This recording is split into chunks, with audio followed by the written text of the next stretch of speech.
Hello, it's Misha Kapka.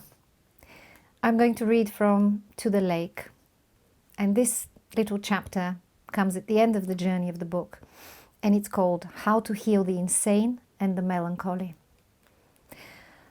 The arc of the sun and the cries of peacocks were the only things that marked time at St. Naum Monastery. That and the bells of evening and morning vespers. Every noise was muffled by the mountain above. Footsteps were gobbled up by the courtyard cobblestones as if by felt. Each evening under the cypresses which turned black at sunset, when the last busload departed and souvenir sellers went home, the grounds returned to their silence. Now you could hear the natural soundtrack, the rushing springs of Naum, which formed a large pond and emptied their icy waters into the warm lake, and had done so for how many hundreds of millennia, I don't know, but our species arrived in Europe only 46,000 years ago. From this perspective, the monastery's earliest church, huddled in the courtyard, and the few surviving original artifacts there, seemed quite new at only 1,000 years of age. The hotel and restaurant buildings, by contrast, felt old as my childhood. The two main wings of the hotel were called Konak I and Konak II, which meant Turkish for quarters. They were called this in remembrance of the monastery's original medieval konaks, which had burnt down. The cavernous, red-plushed Yugo nostalgia, the residual Orientalism, the shy receptionist, the wool rugs that covered everything but didn't quite fit the corners, all this was reminiscent of the brown-beige holidays of the 1970s, my childhood, when the children sensed that all was not well and the adults smoked, their ash sprinkling the world. There were still heavy glass ashtrays in the rooms. For a modest price, the monastery hotel provided a time-lapse into eternal end-of-season holidays. Your summer clothes are suddenly too small.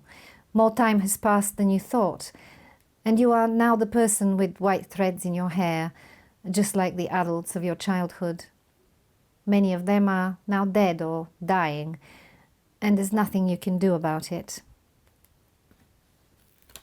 From the moment I arrived at the monastery and checked in for the week, I felt different, as if I'd drunk a potion.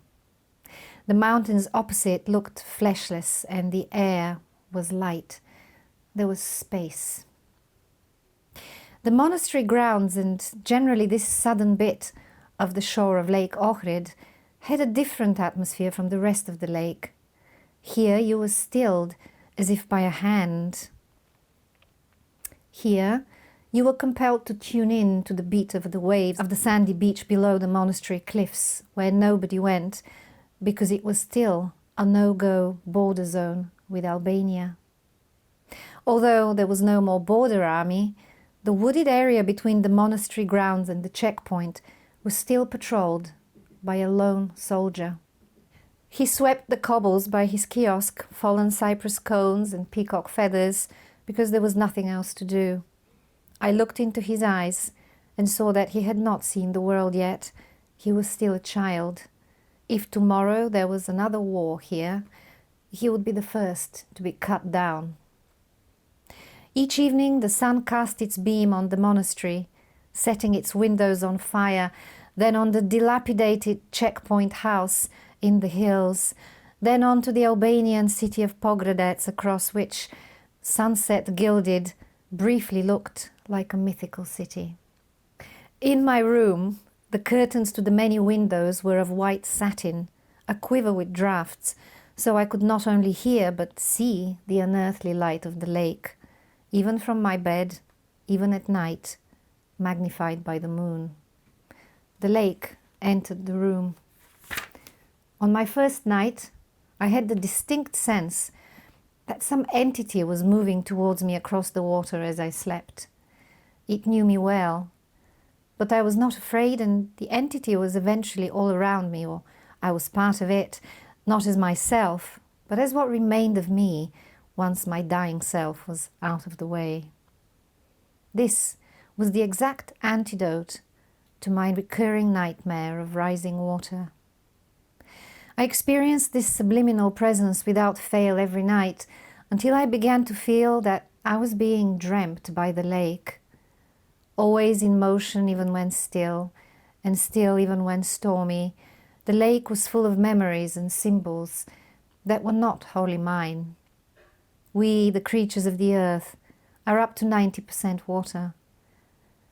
My grandmother Anastasia, who came from the lake, loved this monastery and its then wild beach. Anastasia had been a woman who, like so many others, had never felt properly held, except here, by the lake. All women have an elemental desire for depth and connection. Without it, we can become full of metal and war. That's why Persephone goes off with Pluto, or imagines she does. The underworld provides depth. But in the underworld, Persephone knows to sustain herself and all life with sunny pomegranate seeds, while her mother Demeter gives up on life and plunges the earth into mourning. I thought of my mother again, behind closed shutters, far away, curled around the pain, and finally let her go. Some greater force, not unlike this lake, would take care of her, of all of us. Here by the lake it was clear. All that's left after our material existence is light. Even if we live behind closed shutters, the darkness that we carry will disappear, making us see in one last breath just how we have used this precious life. This life so precious that I didn't want to wait until my last breath to taste it. Normally a late sleeper, I awoke early, feather-like in the mountain air. Squirrels darted up cypresses, the peacocks cried. The question had long changed, I realized. The question had long stopped being, who do you love most, or whose are you? The question now was, whose life are you living? No, really living. I wake really early here, I said to Nomche one morning. Nomche was the keeper of the monastery shop. The courtyard was deserted except for the peacocks sweeping the cobbles with their tails, but Nomche was already in his kiosk, a giant inside the doll's house. That's where he lived. He only came out for dinner and to sleep. 30 years of this had given him a hunched, sepulchral air, compounded by his hermit's grey beard and waxy complexion, though his face was always relaxed. He looked like someone whose thoughts and emotions had been polished like pebbles on the shore. I could feel a similar effect. He sipped coffee and peered at me through the tiny kiosk window. Nomche was the diminutive of Naum, the patron saint of the lake, after whom the monastery was called. It's the place, he said. All you need is to be here, really. Nothing more. Nomche was a man of modest vocabulary. He looked at people as they entered the courtyard through the stone arch, past the wooden gates studded with the flat heads of giant nails, said to be the original gates from the 10th century.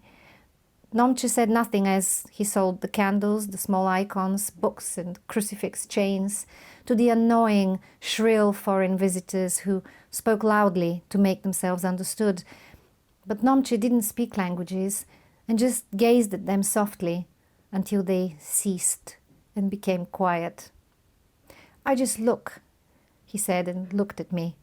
I've seen so many faces, I know just by looking. I'm talking to you openly like this because I've looked at you and I know. What do you know? I asked. That you're going to be okay, he said, because many people who come here aren't going to be okay. He said I looked familiar. Had I passed through here before? Yes, I said, as a child in the 1980s. That's it, he said. But he had seen a million faces since then. True, he said, but I remember the impressions, not the faces, because everyone leaves an impression behind them. A 40-ish couple came through the stone arch just now, tall, gaunt, the woman in a floral skirt. Nomce nodded at them and handed them a typed-out prayer in Serbian, as they explained in hushed tones why they had come, but he seemed to already know their affliction. They went inside, and she kneeled by Naum's tomb, placing her arms on the velvet throw. The church was a modest but harmonious amalgam of tiny buildings from different eras.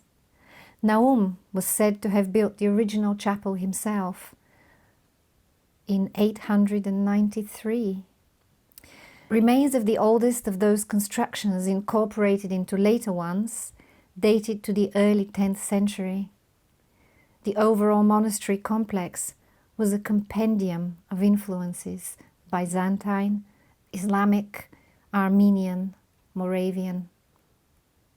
Both Christians and Muslims continued to come for the tomb of Saint Naum, where his relics rested.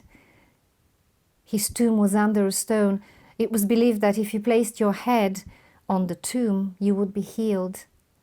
The other belief was that you could hear the beating of Naum's heart through the stone, and although I remember hearing it as a child and being awed, now I couldn't. Either way, it was the rumbling of the underground springs you heard, the circulation system of the lake, its acoustics magnified by the layout of the monastery grounds with the chapel at its centre. The large stone slab at the threshold of the church was worn down by millions of feet. Heavy cobwebs hung like curtains high in the vaults. The church was a small but dense repository of memory. Each chamber with its frescoes was from a different century, showing a changing perspective on worldly power and on pigment. Every square inch was painted with an expressive emotionality, and even the moon and the sun had faces. In the scene depicted in The Two Brigands, only one of the brigands repents and embraces Jesus, the Son, Nomce explained to me, but there is another interpretation. The moon represents east, the sun west, yin and yang, female and male, the subconscious and the conscious mind, water and fire. The church smelt of those long gone, of hope and long roads travelled, of something that would not die. Everything in the church was small, round, polished by time and water, leading back to the centre. Up on the vaulted cupola, Mary held her narrow hands up in universal quietude. Her face was knowing, and the ripples of her gold-edged red head shawl were a-flutter in the lake breeze, because inside and outside were alike. The lake was everywhere. In one scene, Jesus was shown in a spaceship-like capsule of light, which is how energy was represented in the East. He holds in his arms a swaddled, dark-faced child with an old expression. The title of this is Jesus with his mother's soul. Over time, Naum had become a byword for purity that rose above the perishable. But who was Naum, other than missionary theologian, Renaissance man, and viticulturalist? His most distinctive characteristics seems to have been peacefulness and love of nature. His alleged ability to heal mental ailments in particular was second to none. It didn't matter who you were, all you had to do was pray sincerely, they said, and Naum would help you. Often he still appeared in people's dreams to give instructions and counsel. There were books for sale detailing his miracles and the subsequent miracles fulfilled in the monastery grounds for those who came seeking cures.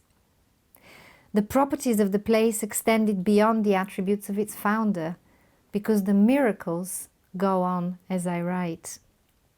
Just in the last 25 years, hundreds of sheep, lambs, rams and cattle have been donated to the monastery for miracles rendered, and Naum continues to appear in people's dreams.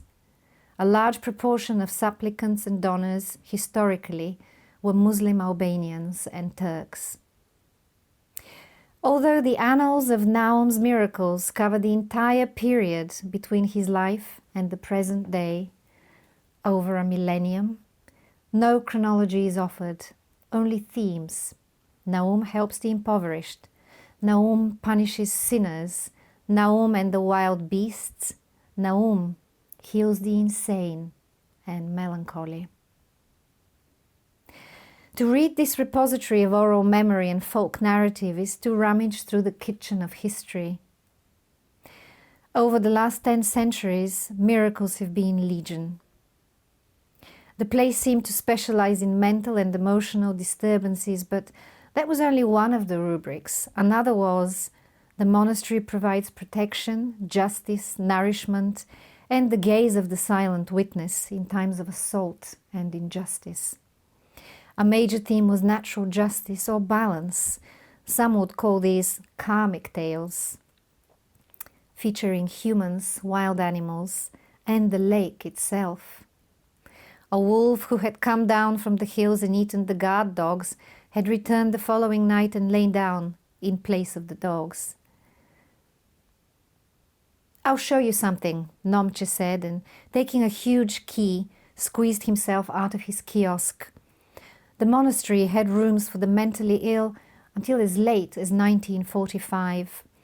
Adjacent to the church was a locked, cell-like room with a high vault. "This is where they used to put the most disturbed patients," Nomche said. Remember, there was no electricity then. There were no windows either. It strikes me as significant that in some Slavic languages, that is, in the more Eastern understanding of human suffering, the equivalent to the reductively Newtonian expression mental illness is ailing of the soul. And it strikes me as significant that psychiatry and psychology come from the Greek word for soul. It is also intriguing that in some Slavic languages the word duch or dusha means soul, and in others, ghost. Nomche had nailed it when he said that everyone leaves an impression, the ghost of themselves.